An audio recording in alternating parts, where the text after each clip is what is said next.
Welcome to In It to Win It. This is Steve Barton, and thank you for tuning in. We are back with our resident uranium expert, Justin Huhn of the Uranium Insider.com. Justin, thank you for coming back on the show. Always good to talk with you, Steve. How are you? I'm excellent. I'm excellent. You've probably noticed the new background here, huh? I did notice. Yeah, I like it. Yes, my favorite part actually is this little Far Side calendar because about every other episode I have to answer the question, when was this recorded? So this is actually a selfish Far Side calendar because they can see it right Smart. there. Smart. I like it. I like it too. So this is a work in progress. We'll see how it goes. But okay, let's get right into it. What is your macro view of the coup in Niger? We've had the president's own guard has locked him up in his palace. Now Niger supplies the world, as I understand it, with about 5% of its uranium demand. I think it's number 7 on the list of countries as far as uranium exports. It supplies France with about 1/6 of its uranium demand. What's your macro view on what's going on out there? Well, I think, the overall super broad macro view is basically just what I continue to reiterate over and over, which is demand is stable and growing, very easy to model out, and supply is in question. Niger, for anybody that doesn't know, it's been a very, very long time producing jurisdiction. They've been producing uranium for more than 50 years out of Niger. When Cominac and SOMAR were both operating, they were producing, maybe just under 10 million pounds a year, probably closer to 8 million pounds a year. Now they're producing around 5 million pounds a year coming out of SOMAR, operated by Orano. And so it's been a vital place for the French in terms of one of their sources of uranium. Now the French are developing uranium assets in various places around the world currently. So how important will Niger be to them going forward is kind of hard to say, but they're establishing an ISR project in Mongolia that's many years away from producing, but it looks like it's of decent size. They're expanding in Kazakhstan. They're expanding in Uzbekistan. They've got a number of, decently high-grade assets, including their JVs with Cameco, of course, but other stuff in Saskatchewan. They've been testing out the Sabre technique in Saskatchewan with great success. So hard to say exactly how important it is, but where it is important is that Global Atomic's DASA project is the closest to production of any greenfield uranium mine in the world.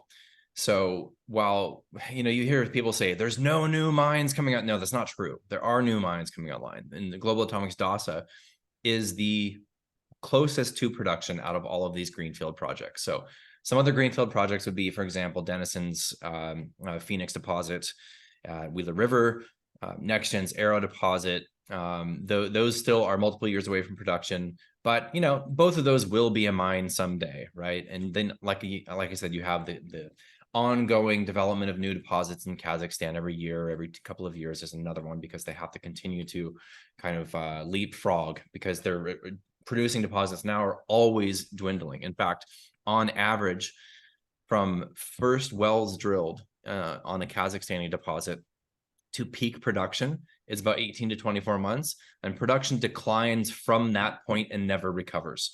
So basically you inject this deposit with the lixiviant for multiple months until you start getting some production. By the time that deposit is basically fully saturated, that well field is fully saturated, you hit that peak and it declines. You have to nonstop drill, right? So there's always new deposits being developed or new mines being developed in Kazakhstan. So I'm not in the camp of, oh, there's no new mines. That's just kind of rhetoric. But as far as Global Atomic's DASA, now this situation just throws that into question, right? So it's very difficult to seemingly get accurate information about what's exactly going on there. So I'm not going to make a fool of myself and try to pontificate on geopolitics when I'm physically not there. It's hard to tell exactly what is accurate because there's a lot of conflicting information coming out of the country right now. But over the years, I think there's been 4 or 5 coups in Niger since their independence. That has never interrupted uranium production in the country. Is it different this time? We'll have to see. I really don't know. But this is a mine, and it's a mine under development currently And it is production that the market was expecting. So, the market was expecting a few million pounds of production per year starting in 2025, ramping up potentially to around 5 million pounds a year.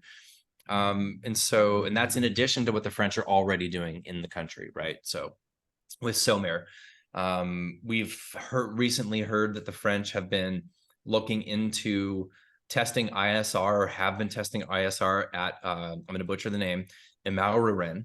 That's a very, very large low-grade deposit nearby in Niger. Then we've also heard recently the Chinese visited Niger, possibly coincidentally, although I'm not going there, about 6 or 8 weeks ago, and started to bandy about potentially bringing Somina back into production. And that's a very high cost, low grade, deposit, not too far away from where Dasa is located, or where SOMER is currently.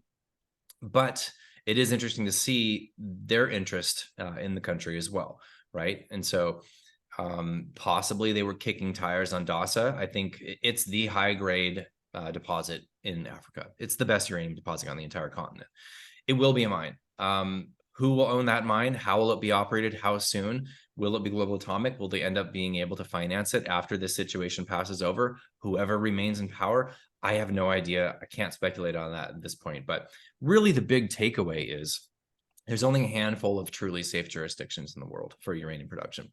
And Niger, even though it is one of the poorest countries in the world, it certainly has had its problems in the past and has its problems now. It has been a reliable jurisdiction for uranium production. So, again, demand stable, growing, very easy to see where the puck is going in terms of the nuclear energy world and the expansion. I tweeted out yesterday something like 30 something countries, and I missed a handful of them, but 30 something countries that are either expanding nuclear or looking to first implement nuclear. I mean, it's a full-on nuclear renaissance happening right now.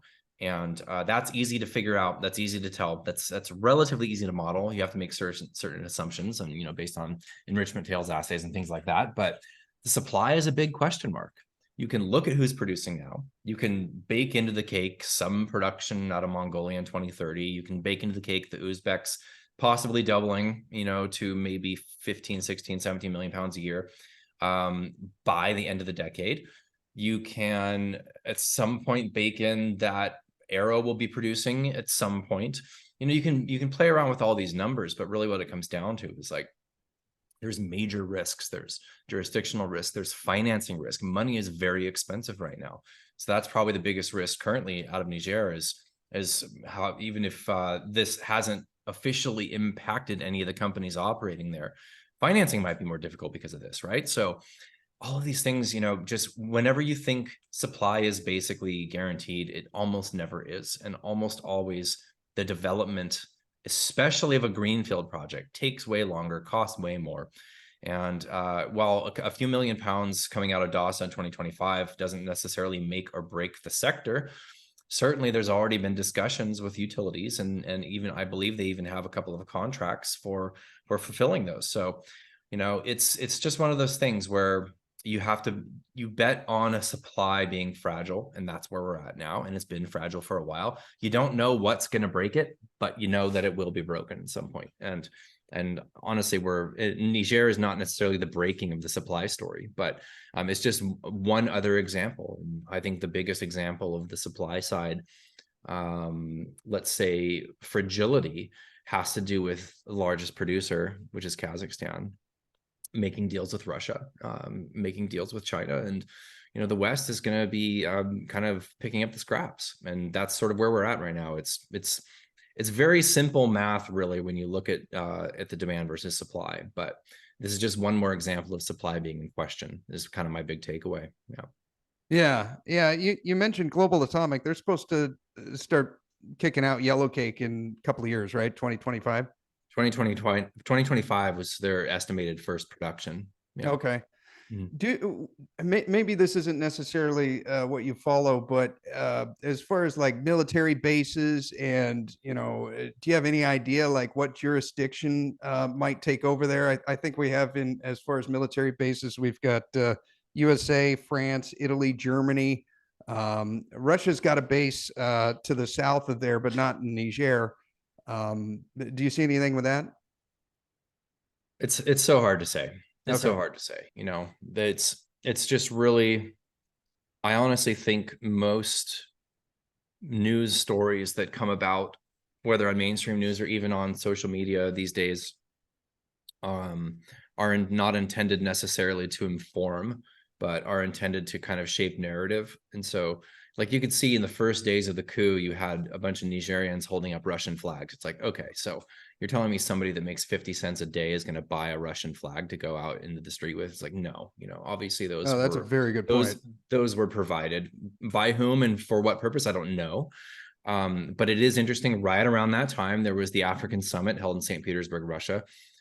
Generally speaking, it seems like there's plenty of locations in Africa that don't look fondly upon the colonial West.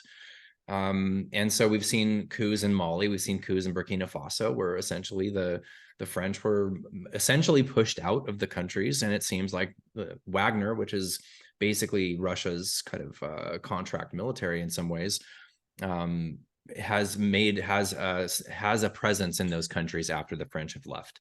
So is this kind of, the third round of that, like rinse and repeat? I don't know. It's possible. It's really hard to say. I mean, what the coup, the military that's taken over at this point, what they're basically saying is like, we want the colonizers out. We want to take Niger back and put Niger back in the hands of the Nigerians. They're saying they want to move as swiftly as possible towards a democratic election. So hopefully that is the case. It's very difficult for me to, estimate or guess who exactly is behind all of this and why. I don't really know. So I'm not gonna make those types of assumptions. But there's plenty of interest in the country by multiple players. Yes, the United States have a base there. The French have had a military presence there forever. Nigeria supplies 70-something% of the electricity to Niger. They've cut off that electricity. I continue to hear that the borders for shipments in and out of the country are still essentially closed. So this sounds like really, really bad situation for the people of Niger, who are already essentially the poorest in the world, possibly only second to Haiti. I mean, it's a desperately poor country. So we tend to believe that this will settle out somehow. And being that the know-how and the capital environment in the country will make it difficult to impossible to develop essentially anything, we don't believe nationalization is really something that's on the table. So we think, we will see continued production of uranium out of the country. I don't think that's in question at this point, but it's still a very fresh situation. Hard to really see where this is going to settle out. Okay. Yeah, I've heard that in the last 50 plus years, these coups have not interrupted uranium mining and production. So Right. it sounds like you're hearing the same thing, and Yep. you don't see nationalization in that country as a threat. I mean, look, anything's possible, but the country of Niger already has an obligatory 10% stake in every single mining project in the country. And with Global Atomic specifically, they negotiated a 20% stake. So the country already has a 20% stake in DASA. 10%, half of that, they are actually obligated to commit to 10% of the capex of the development as well. So they have a stake in the project. 10% is just free. That's essentially the taxation of doing business in Niger. Yeah. And that additional 10% means they're a partner. So I don't think it's likely that the country is going to renege on those deals and on those obligations. That seems pretty unlikely. And nationalization, like I said, I don't think really makes sense. They stand to benefit further by working with different people from these different nationalities with experience and development to actually make it happen, and potentially they can negotiate better deals for the people in Niger. That's possible, but nationalization, I think at this point, is still relatively low risk. But again, if it's different this time, that's always possible. So who knows? Yeah. Okay. Question from Nautica. What inning are we in during this uranium bull market? I know I'm laughing because I have a friend who's just like, please just stop with the baseball. Well, I think we've honestly had kind of a big reset. It's like that first leg up would be, in my opinion, It wasn't the COVID lows. I don't really tend to look at bull markets as the immediate bottom of a V-shaped recovery. I usually tend to look at bull markets based on technicals when you see actually breaking out above long-term moving averages that are moving up. I mean, to put it really simply, right? So for me, the breakout in the sector really happened December 2020, lasted for about 12 months. That was a really, really strong leg. We saw, a doubling or even tripling of the large caps, with some of the small caps did a 4 or 5x during that 12-month period. Very, very solid first leg. Given how, if you had asked me that in the autumn of 2021, when the money was flowing like crazy into Sprott, it was very hard to tell, because it was like, technically, okay, we're getting into overbought conditions here, but like, if this money keeps coming, they're going to keep buying uranium. That's just how this works. So it was difficult to say. I mean, it very well could have just blasted from, maybe what I would have thought there was the second pushing the third inning into the fourth or fifth inning. But what happened? That money just dead stop. Few months passed, happened again, March, April of 2022. But since then, it's been a big consolidation. And if we're actually looking at the valuation of the miners compared to the metal itself, we're barely off of the lows prior to the bull market taking off in December 2020. We're at similar valuations for the miners relative to the metal as we were at literally the beginning. Now, I'm not going to say we're back at inning one. I don't think we're at inning one, especially if you look at the way that the sector has developed over that period of time as well. So we're not just looking at the movement of uranium, which continues in a very, very clear and obvious bull market. It's been moving up with, a few pullbacks here and there, but you can almost draw a perfect, lower left to upper right line from 2016. And this price environment is going to continue for multiple years. So what inning are we in the equities? I'll go ahead and say the second or the third inning, because I think we got a really big reset in terms of valuations with this consolidation that's happened over the past year and a half-ish. So yeah, very long-winded way of saying maybe 2 or 3. Okay. All right. We're nowhere near the mania phase. I mean, the mania phase comes in 8 and 9, and that's when you see the bulk of retail pile in close to the top, huge volumes. Like, that hasn't happened yet. We're not even close to that. So I think honestly right now, just to make this an even longer answer, if you look at the charts, it's like almost everything in the sector is at this really interesting technical picture where you see like the short-term moving average above the mid-term moving average, above the long-term moving average, and the stock slightly above all of those, and they're all pointing up. Yeah. That is technically the definition of bullish from a technical perspective, especially when you see increased volumes coming in. Now, that's just starting. We haven't yet seen flows anywhere near where we've seen the big moves in the sector. And when you see the flows come in, and you have bullish technical setup, then I think we're in for a good leg here. And I honestly think this could be starting, and it could be starting right now. We're seeing the early stages of what is typically late Q3 into Q4 demand in terms of the term market for uranium. We're starting to see the early stages of that already, when fuel buyers are in Saint-Tropez. We're starting to see that demand emerge, and it's early from a seasonal perspective. Okay. And he's also asking like principal risks. What would be bearish for this uranium market?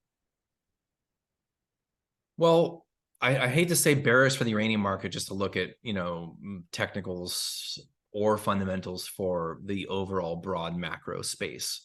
So if we're talking about the Qs or the S&P, these are arguably still relatively overbought. They're probably due for a decent reset, but I don't think we're in like super crash territory here. I'm just not in that camp. We've seen an absolute short crushing melt up in the last few months, largely driven by 5 or 6 stocks, but either way, just totally eviscerating the shorts, climbing a wall of worry, and absolutely nobody thought that would happen, which is why it would happen. So what is happening now? 99% of people are in the hard landing. The economy is going to crash. The markets are going to crash. Get the hell out, buy gold and silver, and sit in the fetal position in a bunker. It's like, when everybody thinks that, it's not going to happen. Yeah. And that's 100%. Like, there's a couple of contrarian voices that are not necessarily in the soft landing camp, but in the, regardless of where the macro space is going, the energy is a clear bet. So, and maybe it's not that clear, and it's clearly not ultra clear to the majority of investors, but I think a rotation of money is in order. What are the bearish? Let me actually answer your question now. Let's see. Well, obviously a nuclear accident would be bearish. Even if at this point, I don't think it would affect things in the same way that Fukushima affected the sector prior. And the reason is, after the Fukushima Daiichi accident, Japan shut down all of their reactors within about a 12 to 18 month period. That was an actual physical hit to demand within the nuclear fuel cycle. So while it hurt sentiment in the very short term, so over the number of days and weeks following that incident, sentiment got hurt very badly. The stocks got whacked, but there still was a decent chance, I suppose, for the sector to recover, but it was that demand hit that really hurt. So barring a demand hit, it's hard to see what looks bearish for the sector. Now I'm speaking obviously specifically about the nuclear fuel cycle and the structural, trading nature, supply and demand nature of the commodity itself. Hard to imagine a bearish scenario here for the commodity. I mean, even thinking about like the Zaporizhia situation, for example. So about 6 or 8 weeks ago, there were all these headlines that the Russians were about to blow up the nuclear power plant. And if you think logically and critically for about 4 seconds, you can see why they would never do that. That would just never happen intentionally. Yeah. So the Ukrainians were saying Russia was about to do it, and Russia was like, we're not doing that. Maybe Ukraine is about to do it and blame us for it.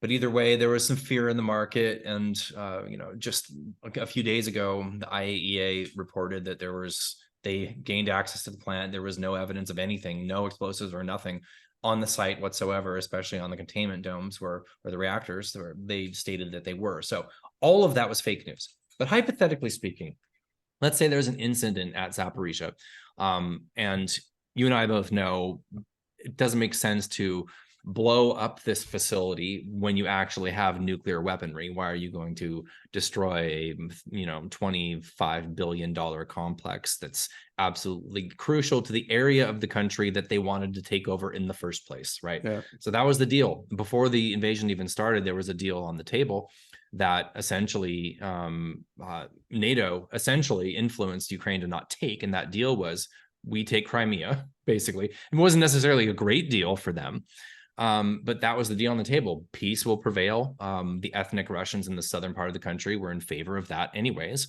but they didn't take it, right? So then there's other stuff we could speculate on for reasoning behind the invasion, but I don't want to go there right now. Either way, let's say something happens at Zaporizhia. You think the Chinese are going to stop their nuclear build out? Right.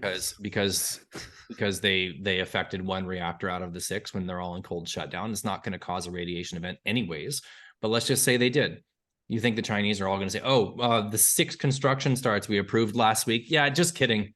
Just kidding. We're not doing that anymore. Yeah. The 150 where you got over the next. Those are gone. Yeah. So I'm not saying that a nuclear incident of some form wouldn't be terrible. I mean, it would potentially be bad for the people surrounding the plant. It would possibly be bad and probably be bad for sentiment in the sector, at least in the short term. I'm sure that the equities would take a hit, based on that type of event, at least in the short term. But it's even hard to say that would be mid to long-term bearish for the sector if we continue to see the growth that we're seeing in the sector now. And the reasoning for all of these countries adopting nuclear or expanding their already existing nuclear fleet is because of energy security. And honestly, the Zaporizhia situation, in my opinion, is a testament to how absolutely robust these facilities can be when there's fighting in and around this plant, and there's a dam exploded downstream that lowers the water level of the river that you have to get your cooling from. I mean, none of these things have technically actually affected its ability to produce electricity. And so even though they voluntarily put it into cold shutdown and there's been problems, the exterior power supply has been cut off 5, 6, 7 times the last 18 months. It's not good. I mean, don't get me wrong, it's not good, but that's probably the bearish scenario but I don't think it's all that bearish. You know, the only other thing besides a hit to demand, which in my opinion, the hit to demand ultimately is the ultimate bearish scenario. So if that would happen and a number of countries that are building out nuclear decided to reverse that plan, or if you had operating reactors that you might be pricing in at this point, life extensions would say, yeah, due to this situation that just happened, we're going to pull back on that and actually shut this reactor down.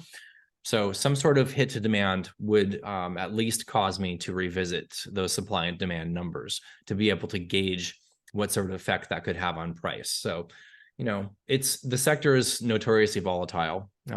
But from a non-sector perspective, of course, an air pocket in the broad market is going to hurt the equities. You know, and that's just how markets are. It doesn't matter what you're holding. If we have a liquidity event, you sell what you have, or, you know, most do. So, yeah, I don't really see, just to kind of put a final end cap on this absurdly long-winded answer, I don't really see a bearish scenario on the supply side. And the interesting part about that is that that tends to be the most common bearish scenario put out there by retail investors. Is honestly, the most common is the Kazakhs will just open the taps. That's the most common bearish scenario that's bandied about, and that's just not going to happen. I mean, they're going to be able to increase production a little bit, but it takes an enormous amount of capital, increase labor, increase sulfuric acid. And at this point, the bulk of the production, whether from Kazatomprom on a 100% basis or from a JV, the bulk of that production is going to stay in the East. I mean, more and more is consumed, whether it's that 49% of Budanovsky 6 and 7 just taken up by Russia, or whether it's this new gigantic contract with CNNC and Kazatomprom. More and more production from that area is going to remain in the East. So considering the West's robust nuclear fleet and expansions that are planned, I just don't know where it's going to come from. And, you know, there's some folks out there that think that there's this enormous amount of inventory that's just going to hit the market when the prices are a little bit higher. And I just don't see it. You know, most inventories are strategic. You know, there's more than 1 billion pounds of inventory held globally, and almost all of that is held by nuclear utilities or state-owned entities. Like, and typically when you have a supply constrained environment, you hold on more tightly to those pounds, even if the price is going up. You don't just say, oh, let's book, you know, $20 of profit on those pounds we hold at 80 bucks. You know, who's to say it's not going to go to 150? So, and we haven't seen any evidence of it yet. Okay. So we've seen a price recovery from $18 to almost 60. There's no evidence of more supply coming in, even on that price move. The only supply that's come in that was quote unquote unexpected was carry trade pounds that sold to spot when the flows were really flowing, and we had a backwardated market, and that was maybe 25 million pounds total. And that's not a new supply. That's not, yeah. It's not either inventories that are held by utilities or state-owned entities. So I don't know where it's going to come from, but if some supply comes out of a source that I'm just not seeing at 65, 70, $75 a pound uranium, I will be surprised, and I will be wanting to look into that source and figure out what the hell is going on. Why did we miss it? But from what I can tell, there's nothing really to slow down this price movement once it really gets going. So it's hard to say. It's hard to say, but hard to find a bearish scenario here, other than some type of nuclear incident that actually affects demand. Okay. Okay. Bobby asks, you know, maybe what we could do is we could do a quick 60-second 101 on the spot market and the term market. And then I think that'll set up Bobby's question pretty good. I see you're now giving me time limitations. I understand. Sorry. So good. So basically the spot market is just any uranium sales or uranium fuel cycle products or service sales that are settled within a 12-month period. That's basically the spot market. So it's not really a separate market from the term market. It's just a line in the sand in terms of timing on settlement is really what it is. So the term market historically is where about 85% of the uranium needs by utilities is met. So the utilities tend to not rely on the spot market to purchase their nuclear fuel needs, unless they are in some sort of unforeseen situation where they need to buy material in the shorter term. And typically the spot market was a little bit more active in the past when you had these carry trades in far more volume. So this was just really quick. I'm not going to hit your 60-second. You're good, man. I'll try to keep it short. But a carry trade was like a 2, 3, 4 year long-term contract that was signed by a trader, not a utility or a producer, but a trader would sign this contract with a nuclear utility, and then they would go out and buy the material in the spot market and hold that on their books and then deliver to the utility in some future time frame. And they would add their cost of carry, their holding costs at a conversion facility, and interest rates, and then their profit margin. And this is something that made it very easy for utilities, rather than going to producers themselves or just relying on the spot market, which they tend to not like to do. They were able to do that. And so there was a lot of volume in the spot market. A lot of that was due to carry trades in years past. The volumes are still decently high in the spot market. A lot of that has been influenced by the financial players, not necessarily by the utilities.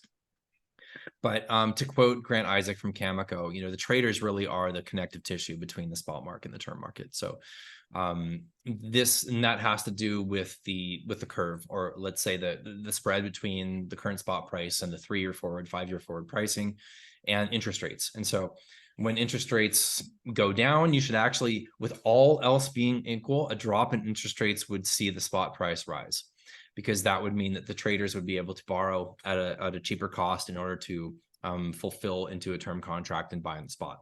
So that still is happening in relatively low volumes, but because the spot market is thin, B, the term market is thin, C, interest rates are high, there's not a lot of action in the carry trade right now. Yeah. But the term market is essentially where utilities secure their long-term needs for nuclear fuel and the services, the fuel cycle services. Historically speaking, that also goes through big cycles, right? So you have, the mid 90s until about 2004 with 30 or 40% of annual needs being secured in the term market. And then 05 to 2012 with a couple of dips during that time period, we saw greater than replacement rates. So 180 million pounds plus per year, 200, 220, 240 million pounds per year in the term market. And that cycle dipped after Fukushima. And then we had 10 years of well below replacement rates in the term market. Now we think this year is likely to be around that replacement rate level. We're at 118 million pounds year to date in the term market. Okay. So 85% of it is done on the term market, 15% is done on the spot market, which is less than 12 months. Yeah, and that's a historical average. So obviously, in the mid 2010s, when uranium was $18 a pound in the spot market, and there was a ton of it there, utilities were buying more in the spot market than they were in the term market, which is reflected in the term market volumes during those years. So they were topping up inventories by buying in the spot market during that period of time. But on average, historically, the vast majority is secured in the term market. And the term market is more expensive. Typically it is. So right now, hold on, I'll actually just pull it up. I've got where did it go? Oh, this is great. This is great TV here. Great pod. My UX Weekly here. I'll pull it up in the background here so I give you an accurate number. Let's see. So the spot market is $56.75 a pound currently, and the term market here at July month end U3O8 long term is $56 a pound. Now, keep in mind, the 3-year forward is 62, the 5-year forward is 67. So those are far more accurate term price. The actual long-term price quote by UXC is the low offer made during that time period. And so that's anything beyond 12 months settlement. Volume doesn't matter. It could be for 5 pounds, not for 5 pounds. I think really the minimum order typically is 100,000 pounds, but it could be very low volume for just past that spot market cutoff delivery time period. And if there was an offer for $56, that's what gets printed. That is not where these contracts are being signed right now. So that 3-year forward and 5-year forward are closer, but 56 really is kind of a starting point for negotiating delivery beyond 12 months. So you start there and then you go, okay, I want delivery 2027 to 2032, and it's this many pounds. And And then you start that conversation, price and interest rates and inflation and all of these sort of things. And whatever the producer needs for that production, that's really kind of the price that's being set. So we actually got a little glimpse into that in the conference call from Cameco last week, which Grant Isaac stated that their contracts, for example, are looking at primarily market referenced. So rather than signing a portion of the contract as fixed price, which is that's what the utilities want. Yeah. Utilities want fixed. Of course. Then they Yeah. know what they're paying. They want fixed. Then they know they can budget around it. It's easy. And that's what they got when it was a buyer's market. So the previous decade, these were contracts that were largely fixed, maybe with a little bit of a market reference sprinkled in, but something like maybe 60-40 fixed to market reference. And the producers, they see where the wind is blowing. They know the price is going to keep going up. It's very obvious to them what's about to happen in the market. where that price is going to go, they don't know, but up. So what they want is a reference to the market price at the time of delivery. And what happens is you end up making somewhat of a compromise. So, for example, what he stated was that the contracts they're looking at are largely market referenced, and they have floors and ceilings. So the floors, of course, protect the producer. So if for whatever reason we see a crash in the uranium price that's completely unforeseen, they at least will get that minimum. And then the ceiling is to protect the buyer, the utility, in expectation that the price is going to go potentially far beyond that price. They say, we never want to pay more than this. And so we've got a $56 spot price right now. Well, the ceilings, as Grant Isaac mentioned in some of these contracts, are $80. Wow. So 50 as a floor, 80 as a ceiling. So 50 protects Cameco. 80 protects the utility from paying more than $80 a pound, even at the time of delivery, which might be 5 years down the road or longer. So basically, both parties are essentially saying we expect the price to go far beyond that, and we need to cap it here so we don't end up paying $130 a pound in 2028 or whatever it might be, right? So the actual pricing being paid on these contracts is higher than that published price. Okay. I think you answered Bobby's question in there because it was about market reference. So that was good. I actually, you sent me those questions earlier, so I saw that. So typically that market reference price is coming in average between the published term and spot price, which right now are almost identical. So yes, the spot, and part of his question was, does the spot market matter? Of course it matters. It matters. Yeah, it's very important. It sets the floor. It essentially sets the floor. And especially it's more important now, considering that we have so many financial entities that buy in the spot market or can buy in the spot market when the capital is risk on. And it's the number that is most visible to the investing space. So importantly to investors, spot market is huge. As far as if you're a nuclear utility trying to buy fuel going out into the later part of the decade and beyond, it's less important because you're dealing directly with the producers, and you'll have some sort of reference based on expectation of pricing and all of that. So it's historically not all that important when it comes to the utility securing fuel, obviously. But as far as when you see contracts go majority market reference or entirely market referenced, then it becomes more important. Okay. Question from Caliph from France. He's basically asking, is Australia, United States, or Canada, which one is, if you had to rank them in order of risk, he's basically saying that since Australia is closer geographically to China, does that present some certain risks there, do you think? Or if you have to put them in order of safety as far as a bet, does it matter like where you're located? Like maybe if you're in Australia, that's the safest bet to bet on ones that are in Australia. If you're in the US, that's the safest bet on the ones in the US. What's your take on that? The risk being proximity to China? Yeah. Well, I don't know necessarily that that's a risk. I actually, just off the top of my head, I don't know what the laws are around Chinese ownership of assets in Australia. I believe that that foreign investors can't own more than 20% of an asset in Canada, if I recall correctly. And I think that the Chinese did buy a 20% stake in Fission's PLS project, if I recall correctly, or in Fission itself, Fission Uranium. So that's, I don't know off the top of my head what that limitation, if there is one in Australia. I honestly think the Chinese, well, historically speaking, they'll pay up for an asset.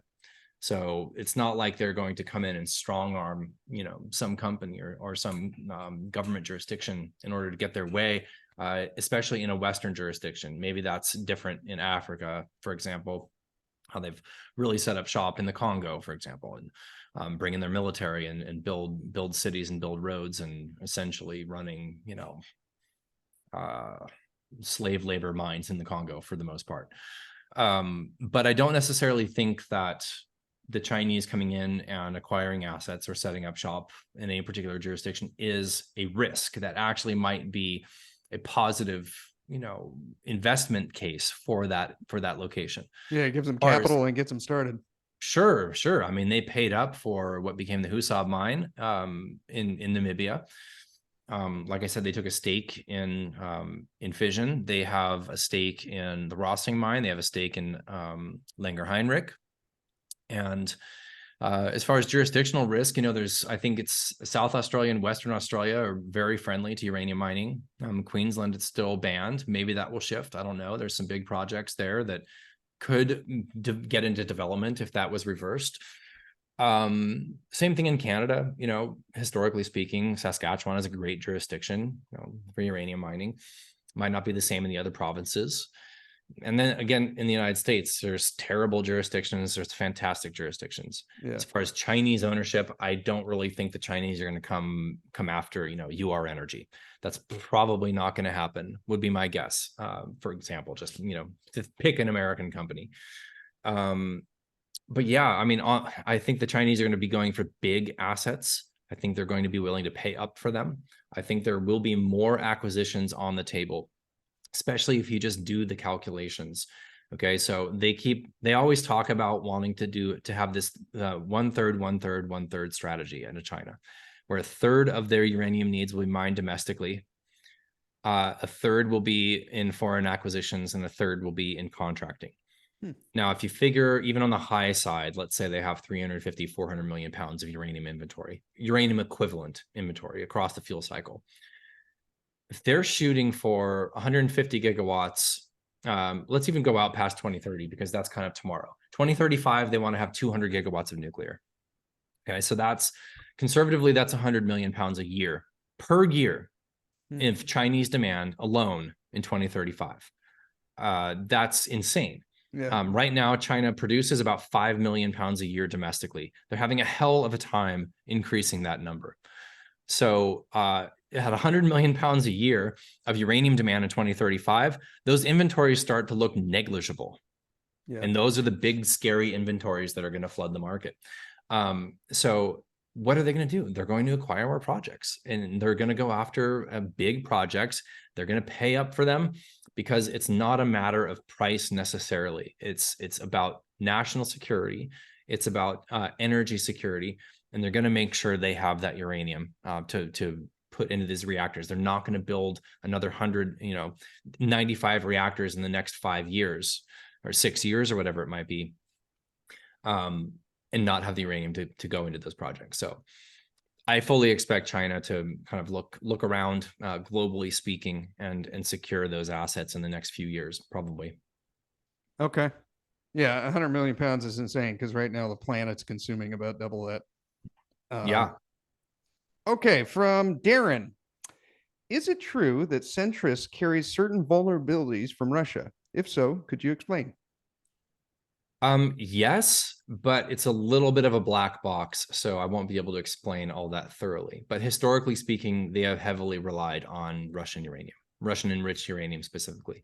They're most likely to get a good amount of the recent Department of Energy RFP that was put out, both for LEU and for HALEU. The centrifuges are actually not even owned by Centrus; they're owned by the federal government. And they have historically been very reliant on Russian material.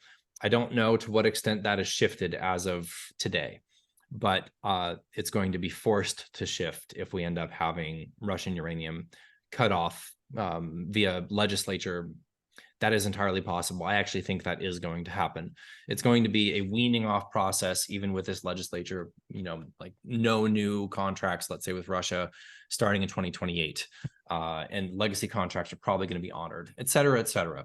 But it is going to be cut off, and where they are going to source material, when it is cut off, I don't know. You're going to have to contact the company about that. But historically speaking, yes, they have had a very high reliance on enriched uranium from Russia for their material.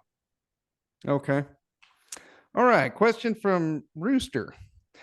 While we all know the world is currently producing approximately 70% of what we use in regards to uranium, is there really a deficit if so many miners are sitting on good deposits, refusing to drill until the price seems profitable again? Yes, there is. And the reason is pounds in the ground. There's no shortage of pounds in the ground, and there never has been. And I mean, ideally there never will be, but it of course is a limited resource like anything else. So I can't really say that. Pounds in the ground take a very, very, very long time to come out of the ground, essentially. This depends on the jurisdiction, depends on the type of mining. So for example, pounds in the ground in Kazakhstan, they just announced another joint venture with the French, and they're going to be developing that mine.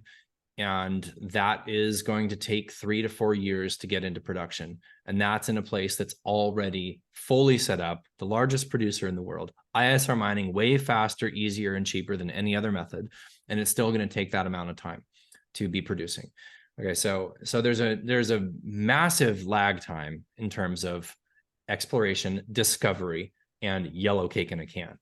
And so it was something like pushing 25, 30 years, if I recall correctly, from Cigar Lake's discovery to when that was first producing. Of course, we had a wildly volatile pricing environment, a very complex mine to develop and build.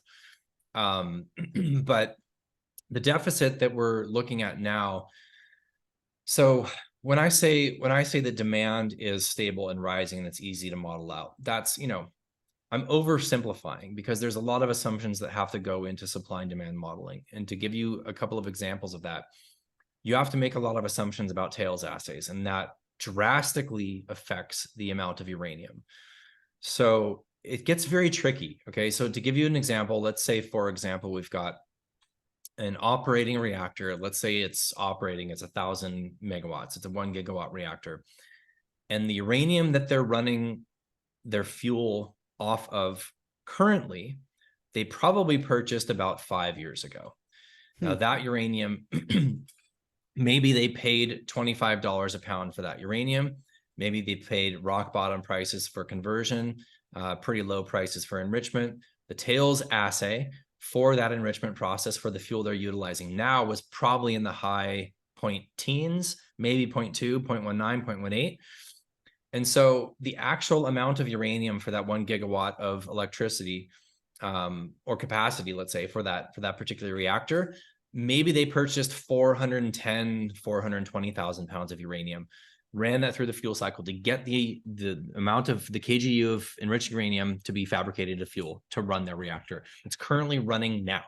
So when you plug in this number and you're trying to calculate how much uranium demand based on overall gigawatt capacity globally, you have to make tails assumptions. But what we're talking about now is what sort of buying needs to happen on the part of utilities this year, next year, the following year, the following year. When will that material be enriched? What are the enrichment contracts looking like for that material?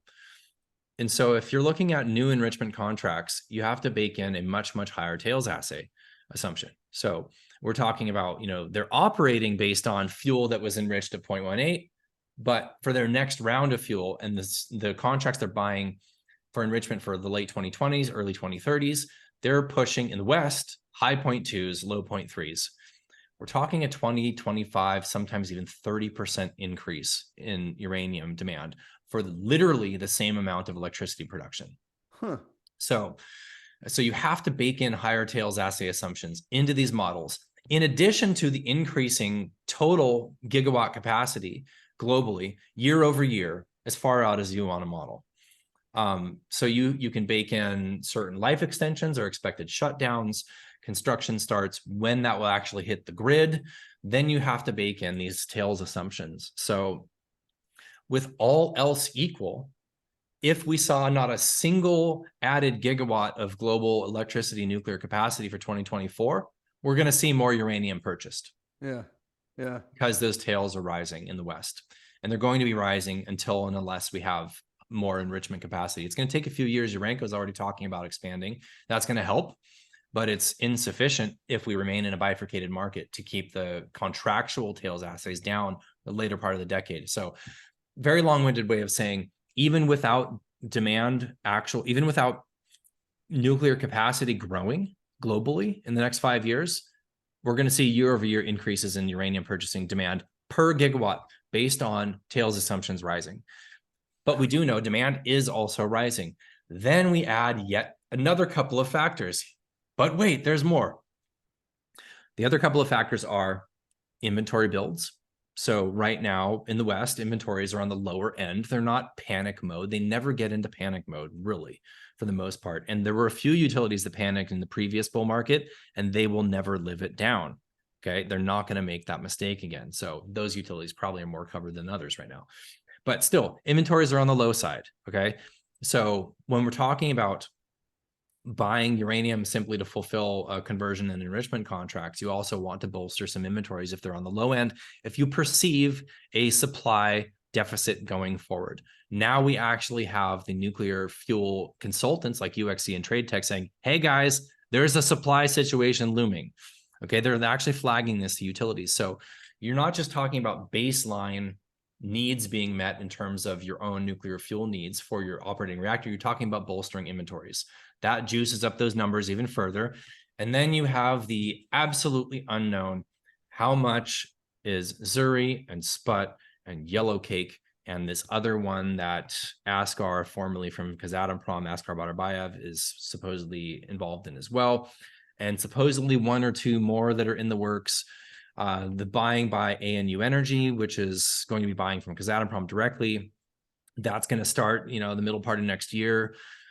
So the demand is not just how much do the utilities need to buy based on current supply deficit right now in the market and the potential for supply to come online.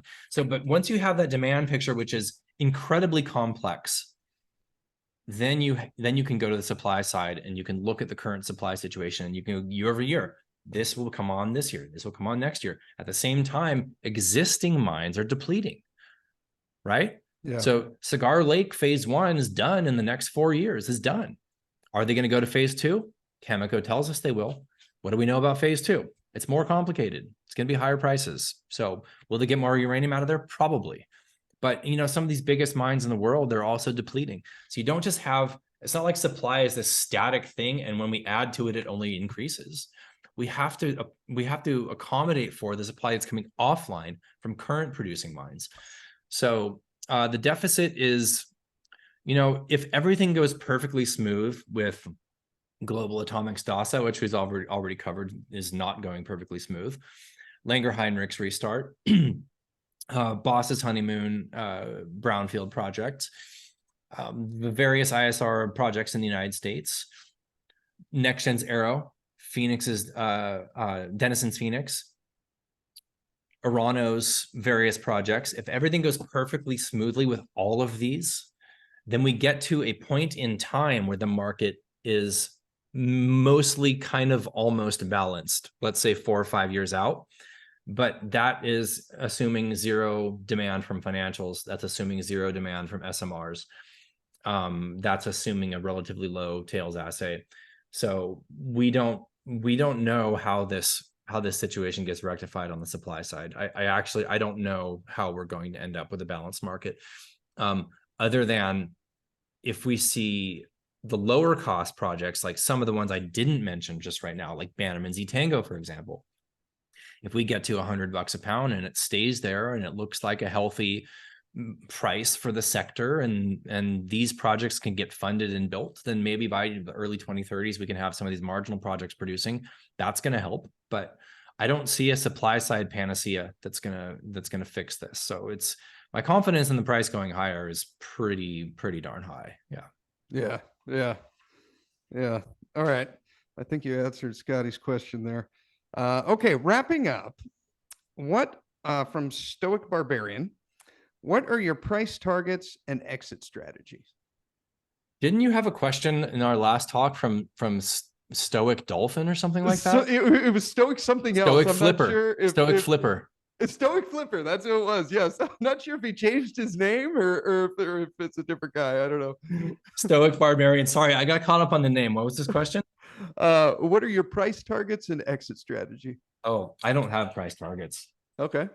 I don't know. I don't know. Nobody knows. Okay. I mean, realistically, conservatively, the sector, we're going to see prices minimally, I would say $90 to $100 a pound in the term market.